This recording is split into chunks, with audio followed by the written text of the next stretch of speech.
என்னோட நண்பனா இருக்கிறதுக்கு எந்த தகுதியும் வேண்டாம். ஆனா எதிரியா இருக்கிறதுக்கு தகுதி வேணும். எதிரிகள் எப்பவுமே நம்மளை நோக்கி கல் எரிஞ்சிட்டே தான் இருப்பாங்க. அதையெல்லாம் தடுத்து பதில் சொல்லிட்டே இருந்தோம்னு வை, அதுக்கே மொத்த வாழ்க்கையும் போயிடும். தடுக்கிறதுக்கு பதிலா அந்த கல்லெல்லாம் கேட்ச் பிடிச்சு ஒரு கோட்டை கட்டி அதுக்கு மேல காலை போட்டு கம்பீரமா உட்காந்து கீழே பார்த்தோம்னு வை, நம்மளை நோக்கி கல் எரிஞ்சவங்கெல்லாம் கழுத்து வலிக்க அண்ணாந்து பார்த்துட்டு இருப்பாங்க.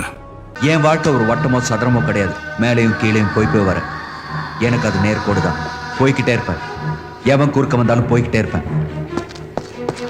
என் கடைசி மூச்சு வரைக்கும் ஜெயிச்சுக்கிட்டே இருப்பேன். நாம் அழணும்னு தான் இதெல்லாம் பண்றாங்க. இதை எதிர்த்து ஜெயிக்க மன வலிமை முக்கியம். உட்காரு, கம்பீரமா உட்காரு. அடுத்து என்னன்னு யோசிப்போம். என்ன அழிக்கலாம்னு நினைச்சா முடியாது. மறுபடியும் சொல்றேன், நான் ஜெயிச்சுக்கிட்டே இருப்பேன். என்னை எதிர்க்கிறவன் பலத்தையும் சேர்த்து எடுத்துக்கிட்டு வளர்ப்பேன்.